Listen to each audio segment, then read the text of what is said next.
날마다 주님과 함께 주일은 한국 루터란 아워에서 보내드리고 있습니다.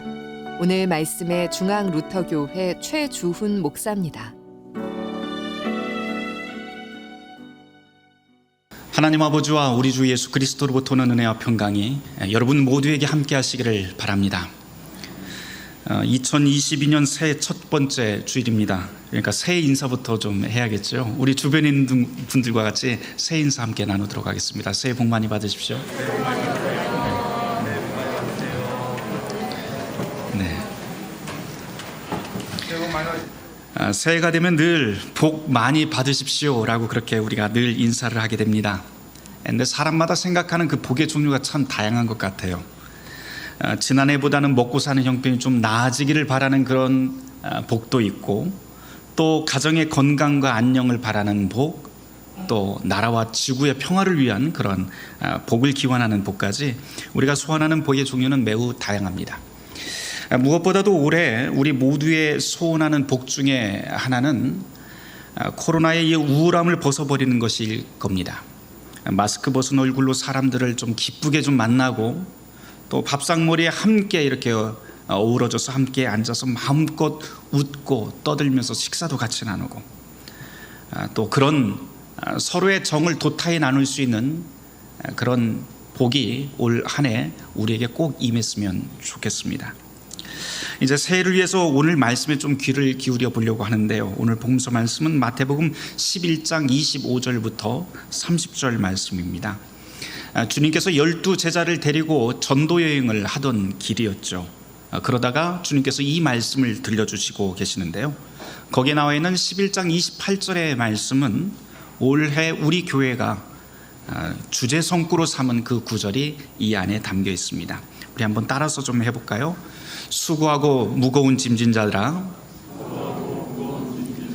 다 내게로 오라. 내가 너희를 쉬게 하리라. 이 성구 듣기만 해도 긴장이 풀립니다. 그런데 이런 평화롭고 복된 말씀을 주시던 예수님의 상황, 그리고 이 제자들의 이 상황은 사실은 그렇게 편한 상황이 아니었습니다. 이 마태복음 11장 첫 구절에서부터 우리가 좀 읽어보면 거기에는 옥에 갇힌 세례 요한의 이야기가 먼저 나오고, 그리고 20절 이하에는 예수님이 권능을 가장 많이 행했던 마을들이 변하지도 않고 회개하지도 않았다라고 하는 그런 암울한 소식이 마태복음 11장 말씀에 흘러나옵니다. 마지막 예언자로 불리던 세례 요한, 그리고 하나님의 아들인 예수님이 계신 곳에서조차도 선한 변화가 없었다라고 하는 사실은 하나님 나라를 소망하고 있던 사람들을 지치고 낭망하게 만들 만한 그런 사건이죠. 아니, 저렇게 대단한 분들도 아무런 힘을 못 쓰고 있는데 우리 같은 잔챙이가 무슨 하나님 나라를 일을 한다고 할 수가 있을까라고 하면서 말입니다. 이런 현실도 암울하지만 사실은 앞으로의 일이 더 걱정됩니다. 그래서 지금 제자들은 어쩌면 지금 예수님과 같이 길을 걸어가고는 있지만 고구마 한 10개는 입에다가 집어넣은 듯한 그런 답답한 마음으로, 무언가 막 가슴에 팍 걸린 듯한 그런 마음으로, 그런 기분으로 걸어가고 있습니다. 바로 그때 주님께서 이런 말씀을 해주십니다. 천지의 주제이신 아버지여, 세상에서 지혜롭고 슬기롭다고 자랑하는 사람들에게는 하나님 아버지의 뜻을 숨겨놓으셨습니다. 그리고는 어린아이들에게 하나님의 뜻을 보여주십니다. 참 감사합니다. 이 모든 것은 바로 하늘 아버지의 뜻입니다 라고 말입니다.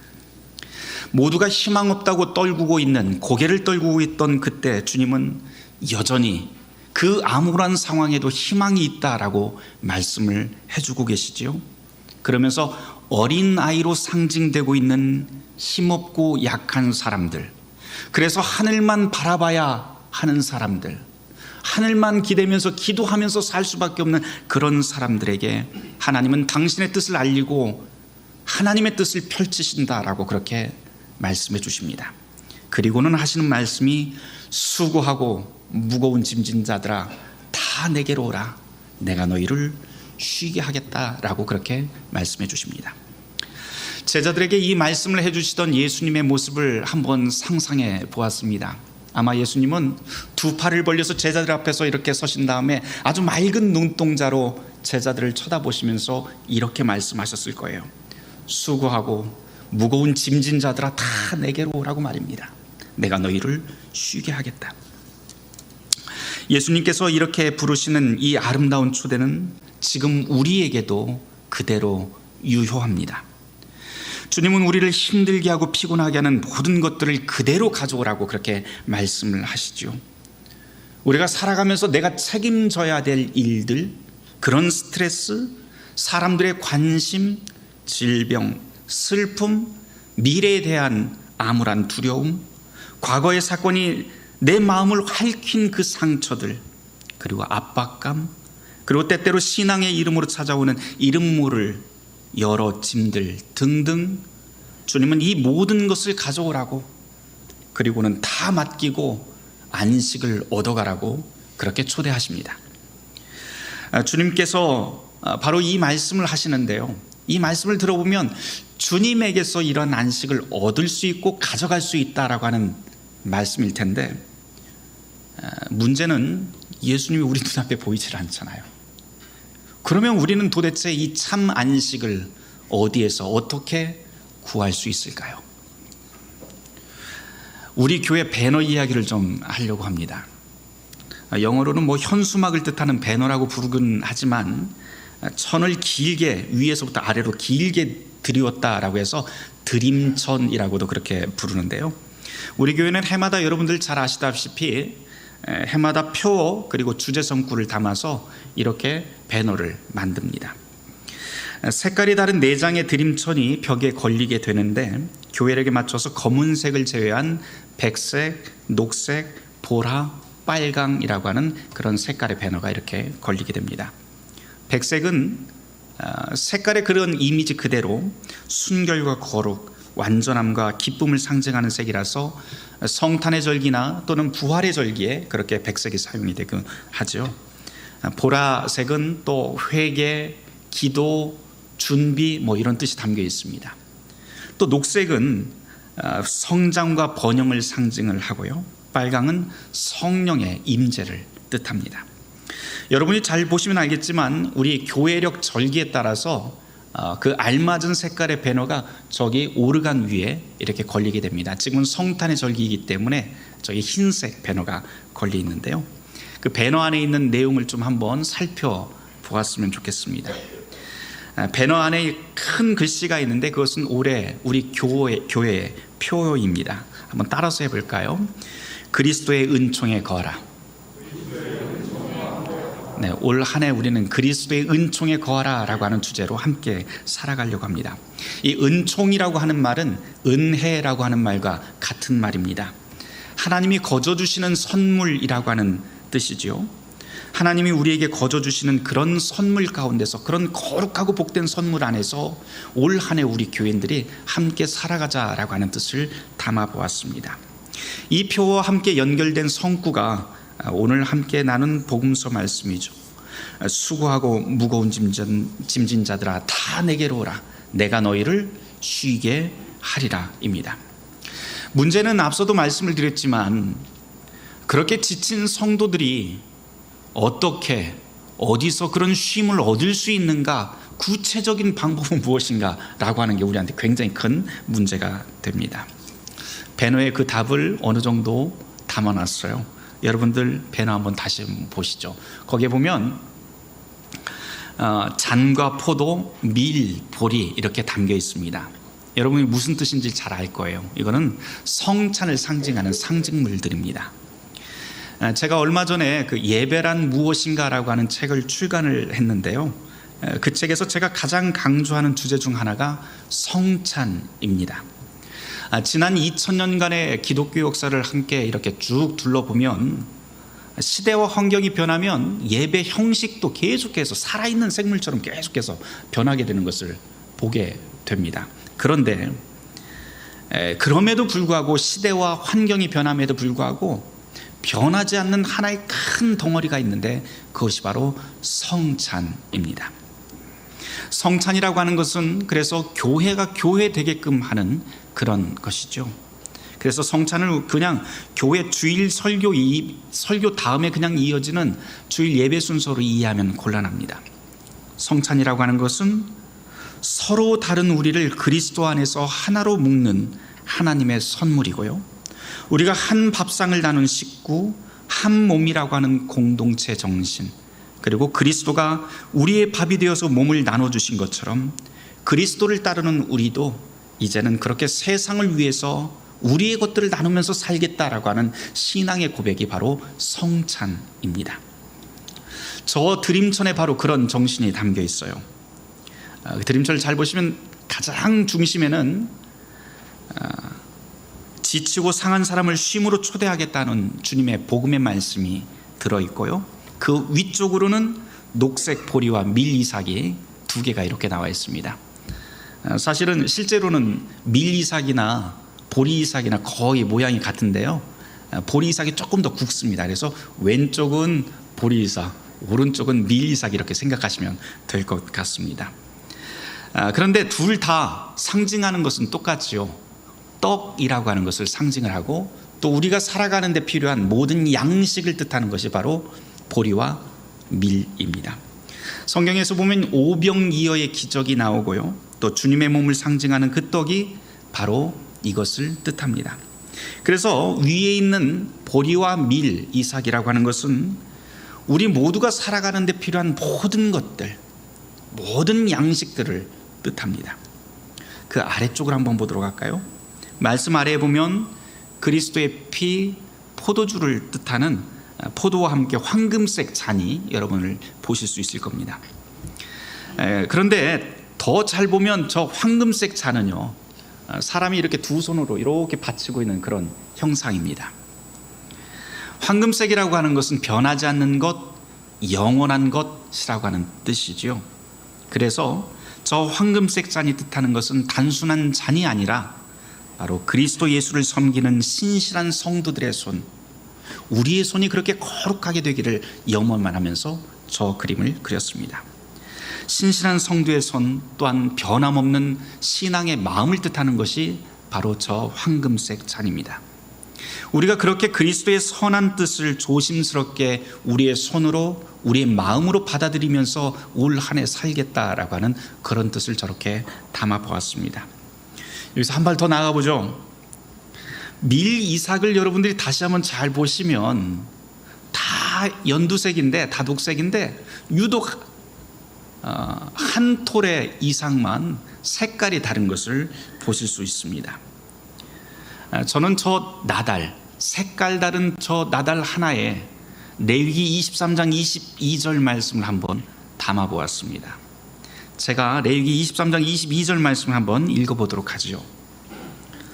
너희 땅에 곡물을 벨 때에 밭 모퉁이까지 다 베지 말며 떨어진 것을 줍지 말며 너는 그것을 가난한 자와 객을 위하여 버려두라. 나는 너의 하나님 여호와니라. 무슨 말씀입니까?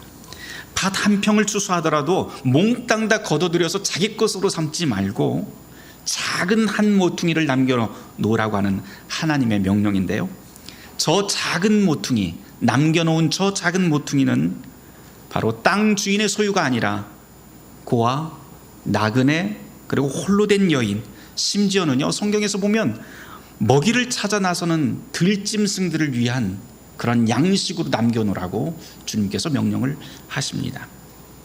그러고 보면 하나님께서는 누군가 힘센 사람들을 선택적으로 그렇게 좋아하시는 분이 아니라 생명이 있는 것 그 자체로, 살아있는 것 그 자체로 귀하게 여기고 그렇게 존중받아야 된다라고 하는 것을 성경에서 우리에게 알려주고 있습니다.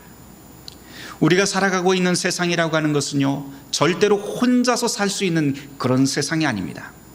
하나님께서는 저 한 모퉁이를 남겨놓으면서 우리가 함께 살아가는 세상, 더불어 사는 세상이라고 하는 것을 우리에게 기억하게 만듭니다.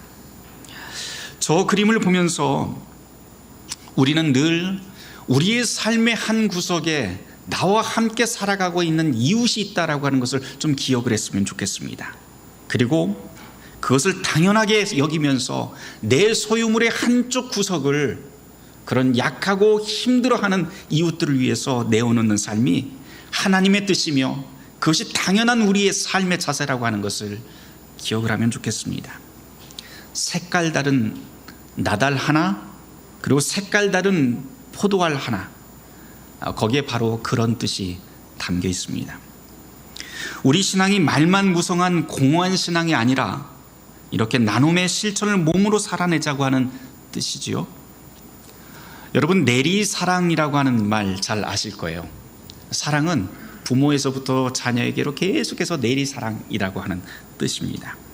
마찬가지로 이웃을 위해서 나누는 삶, 하나님의 뜻을 가지고 이웃을 섬기는 그 삶도 내리사랑과 마찬가지입니다. 한 사람의 작은 씨앗이 거기서 자라나서 30배, 60배, 100배의 결실을 맺으며 세상을 아름답게 만듭니다. 우리가 늘 믿음이라고 하는 말을 입에 달고 삽니다. 그런데 여러분, 우리가 항상 말을 할 때마다 믿음이라고 하는 말을 사랑이라고 하는 말과 바꾸어서 그 말이 통하지 않는다면 그 믿음은 헛된 믿음입니다. 이웃을 위해서 내 소유의 한 구석을 내어주고 나누며 사는 삶이야말로 우리가 믿음으로 사랑을 드러내는 신앙인의 참된 삶이고, 거기서 세상은 안식이 자라나는 모습을 교회를 통해서 보게 될 것입니다. 방금 제가 색깔 다른 나달 이야기 하나를 했는데요, 포도송이 한번 볼까요?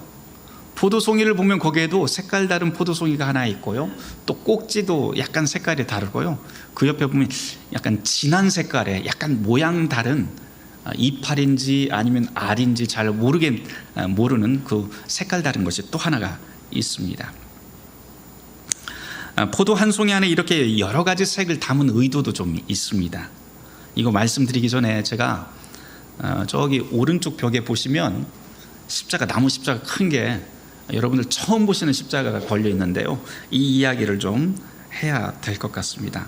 이 나무 십자가는 사실은 지난해 말에 은퇴하시고 독일 고향으로 돌아가신 말테리노 목사님께서 우리 교회에 선물로 기증하고 가신 십자가인데요, 원래는 저 십자가 모양이 저렇게 큰 게 아니고 이렇게 작은 겁니다. 이렇게 작은 건데, 요거를 이제 오래전에 리노 목사님이 선물을 받으신 다음에 너무 이 안에 들어있는 그림들이 너무 좋아서 요거를 큰 나무 십자가로 만들어서 한번 가지고 소장을 하고 계셨던 건데요, 이 뒤에 보면 사실은 부활의 메시지가 빼곡히 새겨져 있습니다. 요 앞에는 조각이 있고요, 뒤쪽에는 부활의 메시지가, 예수님께서 죄를 이기고 사망을 이기고 부활하셨다, 어둠을 이기고 부활하셨다, 이런 이야기가 쭉 독일어로 새겨져 있습니다. 그런데 이 리노 목사님께서 이 작품이 너무 좋아서 나무 십자가로 만들 생각을 하고 어떻게 하셨냐면, 이 청동 십자가를 사진으로 찍은 다음에 요걸 어디로 보냈냐면, 독일 교회하고 연결이 되어 있었던, 선교 협력이 되어 있었던 파푸아 뉴기니의 원주민들의 교회로 이 사진을 보내게 됩니다. 그런데 당시에 재미있는 에피소드 중에 하나는, 당시 이 핸드폰 사진기가 너무나도 화소가 작아서 이 파푸아 뉴기니에서 이 사진을 보니까 정확하게 세부적인 내용이 잘 보이지를 않았던 것 같아요. 그래서 나중에 나무 십자가를 만들어서 한국으로 보내왔는데 이 그림과는 전혀 다른 이야기들이 저 나무 십자가에 담겨 있었다고 합니다. 여러 군데가 있는데요, 그 중에서 한 군데만 오늘 좀 여러분에게 좀 소개를 하려고 합니다. 저 나무 십자가 굉장히 무거워요, 사실은. 그래서 한 3명이서 들어야 되는 건데 어제 이제 저기에다가 잘 다뤘습니다. 저기에 보면 파푸아뉴기니의 그 원주민들이 이 작은 사진을 보면서 여러 가지 상상력을 발휘를 하면서 조각을 했던 것 같아요. 그래서 아예 새로운 십자가 되었는데, 하나만 보면 예수님의 가슴을 한번 나중에라도 멀리서 보시는 분들은 가까이서 나중에 한번 확인해 보시길 바랍니다. 매우 특이한 게 있어요. 원래는 예수님의 손, 발, 가슴에 못자국과 창자국이 있어야 정상인데, 원래 이 원본에는 그거였어요. 그런데 그것 대신에 원주민들은 예수님의 가슴을 어떻게 표시를 했냐면, 한쪽은 남자 가슴, 한쪽은 여자 가슴으로 짝짝이 가슴을 만들어 버렸습니다. 그런데 이거 참 의미가 있어 보여요. 왜냐하면 우리가 살아가는 세계는 늘 남성 중심의 세계, 힘센 사람이 우선권을 갖는 그런 세계라고 우리는 상상하면서 그렇게 살아갑니다. 그런데 그런 습관을 이 파푸아뉴기니 원주민 교인들은 전혀 다른 방식으로 이해를 했던 것이죠. 흐릿한 사진을 보면서 무엇을 생각했냐면, 하나님의 아들은 남자와 여자 모든 인간을 차별 없이 대하시는 사랑의 주님으로 이해했던 것 같습니다. 그래서 그 생각을 이렇게 남자와 여자 가슴을 달린 예수님의 모습으로 새겨놓았던 것이죠. 사실 이런 낯선 예수님의 모습은 낯선 예수님의 모습은 우리에게는 우연일 수도 있고 아니면 원주민들의 신앙 고백일 수도 있습니다. 하지만 정말 분명한 것은 이런 예수님의 모습은 성경에서 선포하고 있는 복음의 의미와 매우 또렷하게 일치한다라고 하는 점입니다.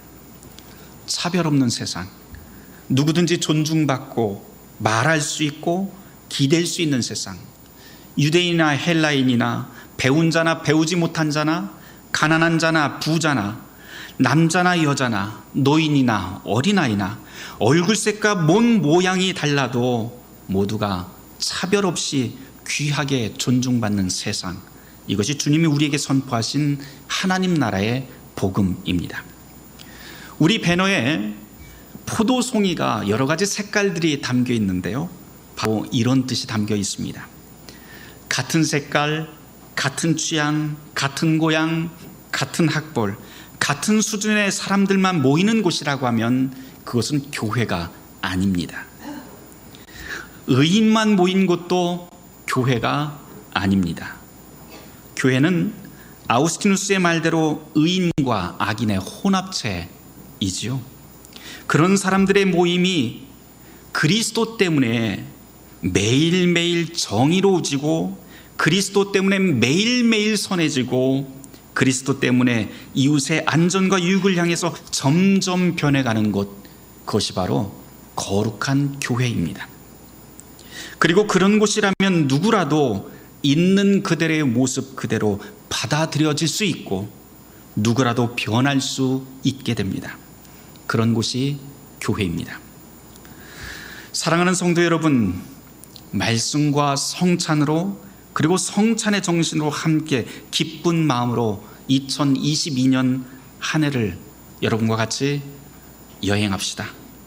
하나님의 뜻대로 우리 소유의 한 구석을 내어주고 나와 다른 사람들을 넉넉히 받아주는 그런 교회, 그리고 모두가 그리스도의 은총 가운데 거하는 그러한 복된 교회가 되길 바랍니다.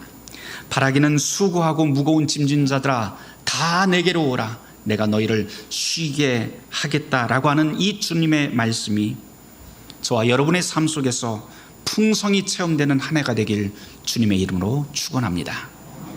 모든 지각에 뛰어난 하나님의 평강이 그리스도 예수 안에서 너희의 마음과 생각을 지키시리라. 아멘.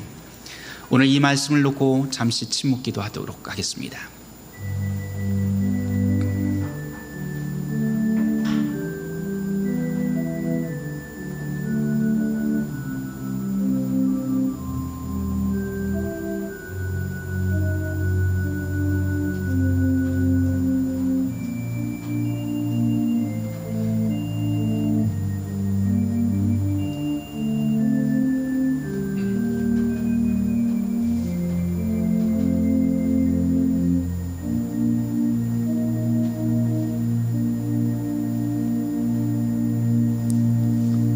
주님, 올 한 해 우리 모두가 그리스도의 은총 가운데 거하게 하소서. 예수 그리스도 이름으로 기도하였습니다. 아멘. 날마다 주님과 함께, 오늘 말씀의 중앙루터교회 최주훈 목사였습니다. 주일 순서는 한국 루터란 아워에서 보내드렸습니다.